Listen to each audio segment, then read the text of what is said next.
দেখুন, আমরা লংতরাবিলির অন্তর্গত আমরা আমাদের যে মনুঘাট রেলওয়ে স্টেশন, সেখানে লোকাল ট্রেন খুবই স্বল্পতা রয়েছে এবং আমাদের বহিরাজ্যে যাতায়াত করতে খুব অসুবিধা এবং রাজ্যের মধ্যেও চলাফেরা করতে আমাদের খুব অসুবিধা হচ্ছে।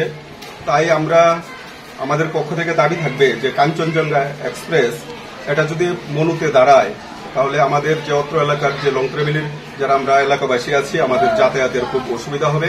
কারণ লোকাল যে দুটি ট্রেন আছে সেটা প্রচন্ড যাত্রী ভিড় এবং খুব অসুবিধা হচ্ছে আমাদের, এবং কাউন্টার থেকে সময়মতো টিকিটও সংগ্রহ করা যাচ্ছে না। তারপরে টিকিট সংগ্রহ করতে না পারাতে টিটিদের সাথেও ঝামেলা হচ্ছে, সিট পাওয়া যাচ্ছে না।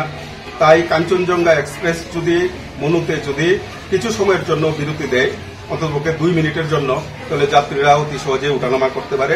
এটা লংতরাবিলির পক্ষ থেকে আমরা আবেদন রাখবো যে আমাদের এই দাবিটা যাতে পূরণ করা হয়।